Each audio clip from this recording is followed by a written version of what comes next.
Einen wunderschönen guten Morgen aus Beuerberg. Wir haben gerade gestern Abend einen ganz tollen Mercedes bekommen, der Mercedes-Freaks also wirklich begeistern wird.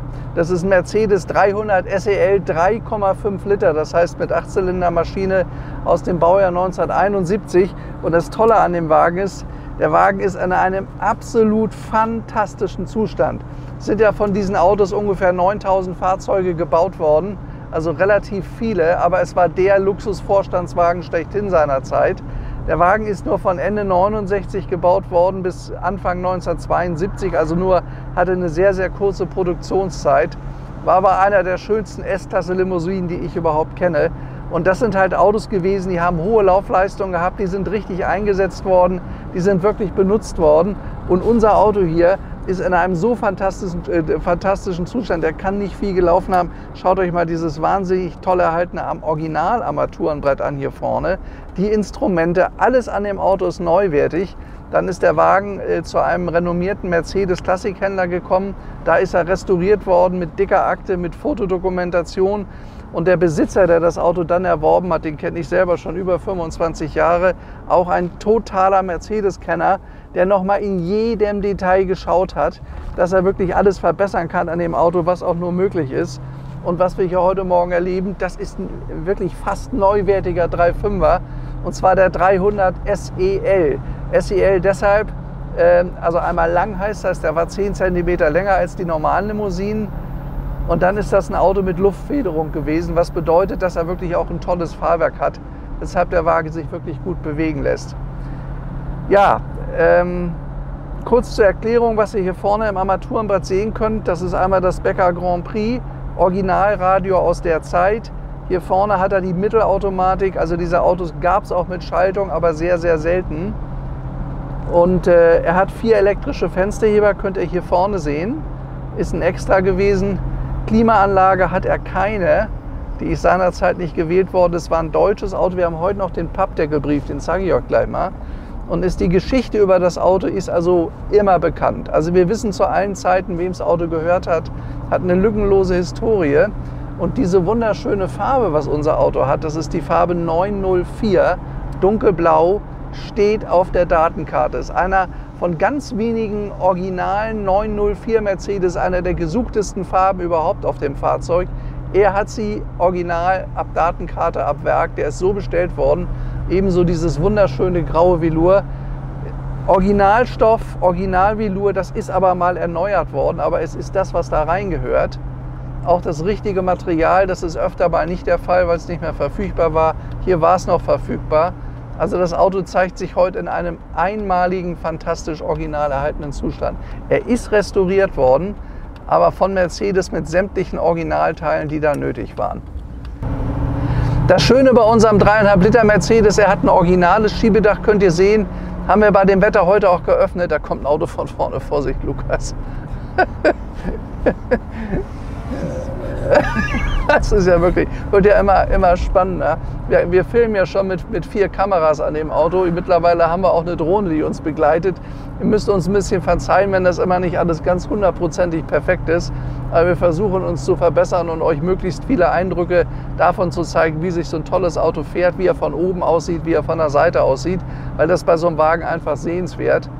Und aus meiner Sicht ist der 3.5er der schönste zum Fahren. Das ist ja eine ganz moderne 8-Zylinder-Maschine gewesen, die Ende 69 an den Markt kam. Der 6.3er, das war ja der große Bruder von ihm, der rumpelt immer so ein bisschen. Das ist ein etwas rauer Motor, der hat noch eine brutalere Kraft, aber hohe Geschwindigkeiten ohne Probleme mit Temperatur oder so zu bekommen, das ist mit ihm hier besser zu machen. Also allein das Gefühl, was man hat, wenn man hier hinter dem Volant sitzt, ist wirklich fantastisch. Dieser tolle große Stern da vorne, der ist noch nicht wegrationiert worden, wie das ja im Laufe der Jahre passiert ist. Diese schönen Kotflügel, die man vorne sieht, also wirklich eine ganz tolle Front, die man hier vor sich her fährt. Und wenn man das Auto dann noch so sieht in dieser tollen Qualität, das ist eine wirkliche Rarität. Also ob das Lenkrad ist, was hier wirklich neuwertig ist, muss man wirklich sagen, es ist neuwertig. Typische Mercedes-Hupe geht, links der Blinker, habe ich jetzt gerade betätigt. Und man merkt es auch am ganzen Fahrwerk, hier ist ja alles revidiert worden. Das befindet sich alles in einem wirklich bemerkenswerten Zustand. toll, wie diese Autos damals gefahren sind. Und ein 3,5 Liter, der hatte ja 200 PS, der zieht auch ganz schön los. Also der hat in 8 Sekunden die 100 Kilometer Grenze erreicht. Schaut mal, das ist eine große Reiselimousine, wie der hier den Berg hochgeht. Also das ist ein richtig toller Reisewagen. Das muss man wirklich sagen. Ein fantastisches Auto.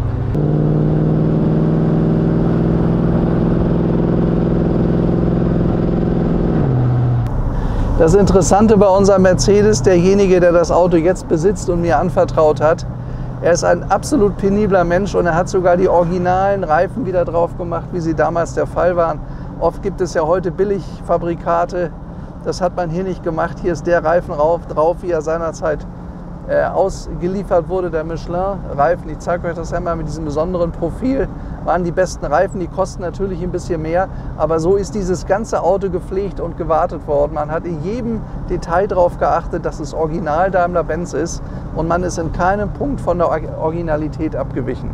Und dadurch kann ich sagen, ihr könnt hier bei uns einen 300 SEL 3,5 kaufen, der sich wirklich in einem fantastischen, weitgehend originalen Zustand befindet. Alles original Mercedes-Teile und ich merke das schon, wie der fährt. Ich bin mit diesen Autos ja viel unterwegs gewesen in meinem Leben.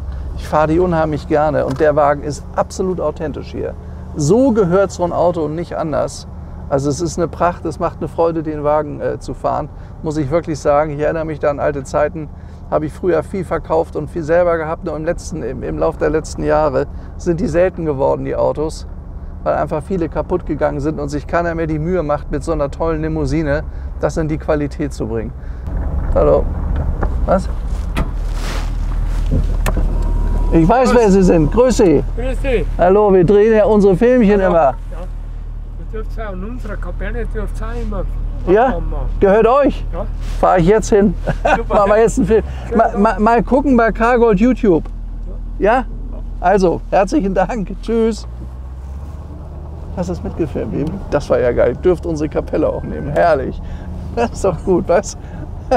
Ja, also es ist ja wirklich interessant, also auch die Landwirtschaft hier in der Gegend, die freut sich mittlerweile, wenn sie uns kennt. Die erkennen uns auch, weil wir hier in der ganzen schönen Gegend unsere Filme machen, hier im Landkreis Rosenheim, Oberbayern. Und er eben hat uns gerade eingeladen, die Kapelle, die ihr da vorne sehen könnt, gehört seiner Familie, sagt, da könnt ihr gerne Filme drehen, da könnt ihr euch hinstellen mit dem Auto. Also es ist einfach ein schönes Gefühl, wenn das Thema Auto, gerade wenn es so schön ist, positiv in der Bevölkerung gesehen wird. Und das kann ich euch sagen, das merke ich auch an unseren Kommentaren. Die Leute sind begeistert, das Thema Freude am Auto ist nach wie vor ein Thema. Und Freude am Auto heißt ja auch immer Freiheit. Und die Politik ist gut beraten, diese Freiheit den Menschen nicht wegzunehmen. Wie wunderschön. Da haben wir einen traumhaften Platz, zu dem wir eingeladen wurden. So, also jetzt zeige ich euch mal noch ein paar Dinge. Wenn man hier unten links zieht, also einmal, das ist die Regulierung für die Luftfederung. Man kann den Wagen auch hochfahren in der Luftfederung, damit man also, ich sag mal, über Stock und Stein fahren kann. Der ist aber jetzt auf Normalstellung. Luftfederung auch absolut in Ordnung, haben wir schon gecheckt und geprüft. Er ist auf Mittelstellung. Jetzt ziehe ich hier mal. Jetzt zeige ich euch mal das 3,5 Liter Aggregat, wie das aussieht. So, hier vorne, das sind die amerikanischen Lampen, die hat man seinerzeit ab 69 ja fast nur noch verwendet bei den Autos. Es gab aber diese Lampen auch hier vorne glatt und aus einem Lampentopf. Die sind aber so gut wie gar nicht verwendet worden, weil das einfach schöner war. Und das waren eigentlich beim 6,3 Liter Mercedes mit 250 PS, war das Erkennungszeichen. Deswegen haben die meisten Leute sich, wenn sie sich so einen Wagen gekauft haben, dann auch die genommen. Wenn man vorne rechts drunter greift, hat man die Hebel, um die Haube aufzumachen. So. Jetzt schaut euch das mal an, das ist eine originale 3.5 Maschine. Wir haben den Motorraum nicht aufgearbeitet, der ist völlig original. Ich kann euch aber sagen, dass der technisch überall revidiert ist. Es ist alles in Ordnung bei dem Wagen. Da könnt ihr euch jetzt reinsetzen, mit 1000 Kilometer anfahren und ihr kommt 100%ig an. Also Zustand sehr, sehr gut. Hier vorne, das ist das 5563. Auto. Er wiegt 2,2 Tonnen voll und 1,7 Tonnen ungefähr leer. Hier müsst ihr mal gucken, hier steht irgendwo, ja, 904, das ist die Farbnummer. Ganz, ganz selten. Das hat er normalerweise nicht. Die Autos sind ja oft in Weiß oder in Silber gebaut worden. Das ist ein originaler dunkelblauer. Und ich weiß nicht, also wenn es davon noch eine Handvoll gibt auf der Welt, die echt gebaut wurden. Und schaut euch mal bitte diese tolle Qualität an, was ich eben erwähnt habe. Übrigens die Originalbereifung, schaut mal hier. Mit den Reifen sind die Autos damals geliefert worden. Die kosten natürlich Geld. Das ist die Reifengröße 275 VR14. Hochgeschwindigkeitsreifen. Der Wagen ist ja knapp 210 Stundenkilometer schnell gewesen. Das war für eine Limousine eine ganze Menge. Und der Wagen ist hitzebeständig. Also anders als der 6,3 Liter, da müsst ihr bei warmem Wetter ein bisschen aufpassen. Den könnt ihr immer 200 fahren, das hält er durch. Eine 3,5 Liter Maschine ist super gut gebaut, ist thermisch ausgewogen und geht in der Regel nicht kaputt. Ja, wie auch eben schon gesagt, wir haben hier einen Original-Pappdeckelbrief. Der Wagen ist immer im Großraum Heidelberg bewegt worden. Das Auto voll Datenkarte ist er, befindet sich in dem Zustand, wie es hier bei Mercedes festgehalten ist, wie er damals ausgeliefert wurde. Und er hatte insgesamt 4 oder 5 Besitzer, aber es ist immer alles dokumentiert. Als erster war ein Chemieunternehmen im Großraum Heidelberg. Das war halt ein Vorstandsauto. Das ist das Auto, was die ungefähr 15 Jahre bewegt haben. Aber danach ist der Wagen immer nur in Sammlerhänden gewesen und ist stets verbessert worden, wenn was nicht in Ordnung war, immer authentisch restauriert worden. Und das ist eigentlich ziemlich selten, dass man so eine Limousine in einem so tollen Zustand findet. Schaut euch mal den Chrom an. Wie wunderschön diese Stoßstangen sind. Die sind neuwertig. Auch die Rücklichter. Guck mal hier, da ist nichts kaputt. Da ist kein Pickelchen Rost drauf. Die Original-Nebelleuchte aus der Zeit. Nicht irgendeine. Die konnte man als extra bestellen. Er hat sie hinten drauf. Und was noch ganz wichtig ist, wenn man immer hinten den Deckel, da kann man ja tanken. Schaut mal hier, der hat den Originalaufkleber noch drauf. Für Luft, so gehört das. Das ist so das Erste, wo ich immer hingreife. Da gucke ich, ist das Auto gut oder ist der Wagen nicht gut. Also hier stimmt jedes Detail. Ich öffne mal kurz den Kofferraum für euch. Schaut mal hier rein. Schaut euch mal da hinten das an. Das ist neuwertig. Das ist alles neuwertig in dem Wagen. Und sowas ist wirklich sehr, sehr selten. Also auch hier sind noch die richtigen Aufkleber drauf. Schaut mal hier vorne. Da ist nur sehr wenig raus und reingezogen worden bei dem Wagen. Also der Zustand, das ist wirklich eine Rarität. Also so ein Wagen in der Qualität als 300er ist sehr selten. Wie gesagt, die sind gefahren worden, die hat man benutzt. Das waren Arbeitstiere, das sind Vorstandsautos gewesen, die hohe Laufleistungen bringen mussten für ihre Chefs. Und dann in der Qualität, schaut euch mal an, Colorglas, das hat er ja serienmäßig gehabt. Dann innen dieses tolle Velour, das ist nicht ausgeblichen, es ist halt erneuert worden, aber es ist die richtige Ware, die da reingehört, währenddessen das gesamte Armaturenbrett noch völlig original ist und in einem super Zustand. Da muss nichts revidiert werden. Scheibe vorne ist natürlich neu, logischerweise. Ich habe mir auch die Lampen vorne mal genau angeguckt, auch den Chrom. Das ist alles neuwertig. Also das ist alles wirklich tipptopp in Ordnung, bis hin zu den originalen Nebelscheinwerfern, die er hat. Das ist wirklich ein einwandfrei wunderschönes Auto. Und ihr könnt mal, wenn ihr mal guckt, bei den 300ern ist ganz wichtig, weil sie ja Luftfederung haben. Und diese Luftfederung, die Bälge, die werden ab und zu porös und dann verliert er Luft. Und ihr müsst mal gucken, wie das Auto in den Federn steht. So muss so ein Auto aussehen. So ist es richtig, nicht anders. Wenn ihr so ein Auto kauft oder Interesse habt, wenn der nicht in Ordnung ist, kostet so ein Wagen viel, viel Geld. Dann müsst ihr vorsichtig sein, nehmt euch einen Spezialisten mit oder jemanden, der sich gut damit auskennt, der die Autos kennt, der weiß, wie die stehen müssen. Schaut mal hier, so muss so ein Auto aussehen. Das ist absolut perfekt. Der hat 1971 im Showroom bei Mercedes nicht besser ausgesehen.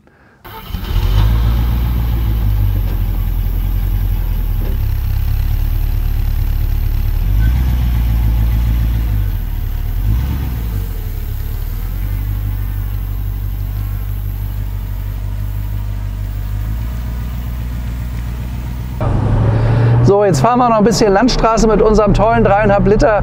Also es macht mir wirklich absoluten Spaß, mit dem Wagen zu fahren. Der zieht toll durch, der hat tolle Leistung. Die Maschine läuft seidenweich. Die 4 Scheibenbremsen funktionieren. Schau mal hier, man bremst klasse. Hupe geht, original Mercedes-Hupe. Das Auto ist voll funktionsfähig und befindet sich wirklich in einem traumhaften Zustand. Also ist für mich ein Highlight und kann ich nur jedem empfehlen, der einen tollen Mercedes-Oldtimer haben möchte. Sowas bekommt ihr am ganzen Markt nicht mehr angeboten. Gibt es nicht in der Qualität. Wir haben ja kürzlich auch unseren schönen schwarzen 6.3 nach dem Film sofort verkauft gehabt. Also wenn diese Autos sich im guten Zustand befinden, gibt es sofort Käufer dafür. Ja, wenn man in den 70er Jahren Vorstand eines großen Unternehmens war, dann hat man sich so einen Wagen geleistet. Der war damals schon in der Lage, 180, 200 zu fahren. Die Autobahnen waren ja auch verhältnismäßig leer noch in der Zeit. Man hatte damit einer der schnellsten Fahrzeuge überhaupt. Und wenn ihr euch vielleicht erinnert, Willy Brandt ist ja ab 1969 Bundeskanzler gewesen. Er hatte auch so einen Wagen, 300 SEL 3.5 in schwarz. Wenn ihr euch mal historische Aufnahmen anschaut, die haben immer solche Autos gefahren, weil sie einfach wussten, Mercedes war damals Nonplusultra. Die Firma Audi, die hat damals so ein DKW gebaut, das war nicht ganz so spannend. Und die ganze Politik fuhr damals schwarze Mercedes. In dieser Zeit war das das absolut angesagte Auto.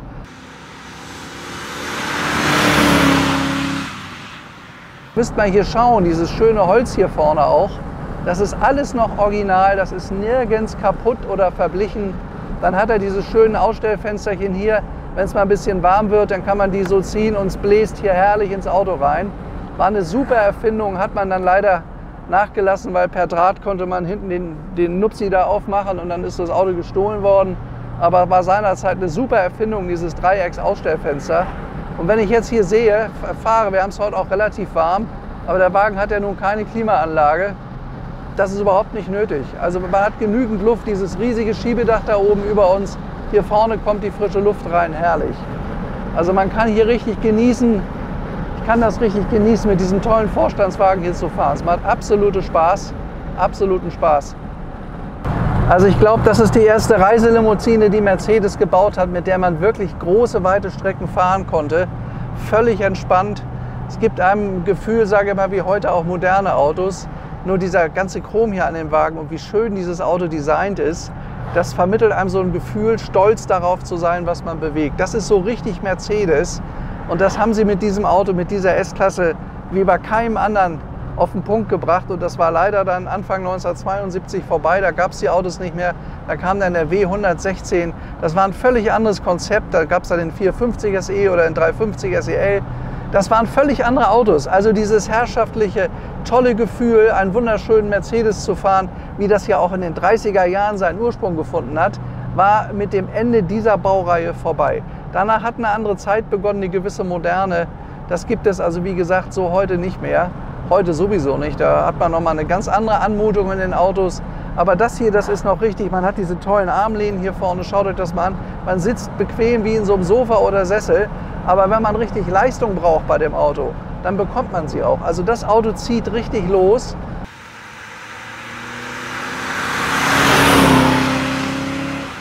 Und der hat von den Beschleunigungswerten, ist er dem 6.3 eigentlich überhaupt nicht unterlegen. Der haut ein bisschen Donner los, in 6,3 Liter, weil der einen riesen Drehmoment hat. Aber bei hohen Reisegeschwindigkeiten ist das viel geschmeidigere Auto. Die Maschine läuft geschmeidiger, die ist viel moderner, die ist auch leichter. Der wiegt ja längst nicht so viel wie ein 6.3er, der eigentlich für einen Mercedes 600 gebaut wurde. Also die bessere Reiselimousine ist für mich ein 3,5 Liter. Und wie gesagt, es gibt kaum gute. Also da gibt es ganz, ganz viel schlechte Autos und so. Da müsst ihr sehr vorsichtig sein, weil der Wagen hat eine aufwendige Technik. Und hier kann ich sagen, das Auto war immer in Händen von Leuten, die genau wussten, was sie da hatten. Die genau gewusst haben, was wohin gehört, die genau gewusst haben, wie pflege ich so einen Wagen, die genau gewusst haben, wenn mal was alt war, wie ersetze ich das. Da müssen nur Mercedes-Originalteile rein. Und das merke ich, wenn ich mit dem Wagen fahre. Der läuft absolut erstklassig. Ist ein wunderschöner Reisewagen. Also ich sage jetzt mal, werdet ihr so am ganzen Markt nirgends finden, bin ich mir ganz sicher. Und was dann natürlich noch dazu kommt, das ist diese wunderschöne Farbkombination dunkelblau-grau, die ist ja mehr als klassisch. Also, und die ist original, die ist nicht einfach so gebaut worden oder überlegt worden, die ist 1971 so produziert worden.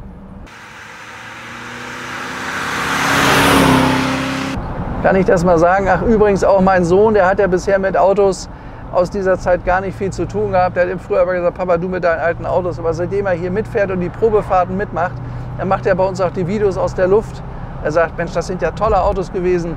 War ja wirklich klasse. Und, aber man muss, und das ist das, was ich meine, man muss einfach mal mitgefahren sein, dann kann man das verstehen. Dann kann man diesen Charme der alten Zeit auch einatmen. Welches Gefühl einem das gegeben hat, damit durch die Landschaft zu schweben. Das ist ganz anders als heutzutage. Das ist nicht vergleichbar. Und ich sage mal, alles, was so drumherum passiert, auch der teilweise stressige Verkehr, in so einem Auto ficht einen das gar nicht so an. Also hier genießt man das Autofahren an sich. Das vermittelt einem etwas anderes als moderne Autos. Und ich glaube, mit Batterie, was da jetzt geplant wird, halte das sowieso für eine absolute Fehlentscheidung. Aber okay, man sollte verschiedene Motorversionen oder Antriebsversionen weiterentwickeln, parallel. Und man sollte nicht einfach irgendwas den Leuten verbieten oder vorsetzen. Halte ich für einen ganz, ganz großen Fehler. Wir fahren das Auto jetzt gleich in unseren Laden in Rosenheim, weil ich sag mal, wir haben uns gesagt, er ist so wunderschön, der gehört in die Schaufenster bei uns. Das Auto Da ist ja, wenn hier Stau ist, wir haben jetzt ja Ferienzeit, und wenn auf der Autobahn München-Salzburg Stau ist, dann fahren die immer hier direkt an unserem Laden vorbei. Und sowas müssen die Leute sehen. Die müssen sehen, dass es doch noch Autos gibt aus der damaligen Zeit, die wie neu sind. Und deswegen haben wir auch diesen Laden mit dem Schaufenster erworben vor 5 Jahren und können euch das da zeigen. Also ihr könnt jederzeit uns auch besuchen. Wir sind abends bis 18, 19 Uhr immer da. Anrufen könnt ihr uns auch. Also wir sind immer für euch bereit und verfügbar. Übrigens, wenn ihr besondere Wünsche habt an erstklassigen Autos, ich kenne sehr, sehr viele Sammlungen. Ich weiß, wo was steht. Ruft mich gerne an. Und ihr habt ja schon gesehen, was wir alles gedreht haben. Wir haben ja alles dabei. Also, Hauptsache, es muss gut sein. Das ist entscheidend bei mir. Schlechte Autos habe ich keine Lust drauf, den Ärger. Auch wenn sie vermeintlich preiswert sind, will ich nicht. Nur gute Autos, lieber ein bisschen teurer, aber da sind die Leute begeistert und sagen, klasse, das ist ein toller Wagen gewesen.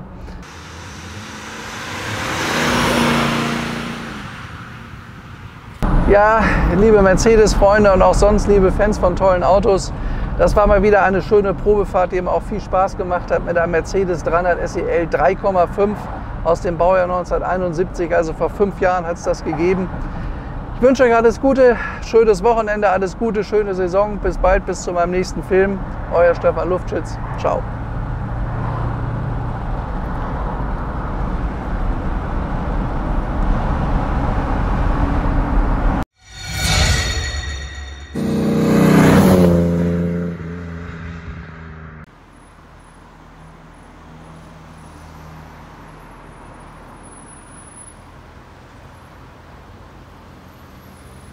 Beep, beep.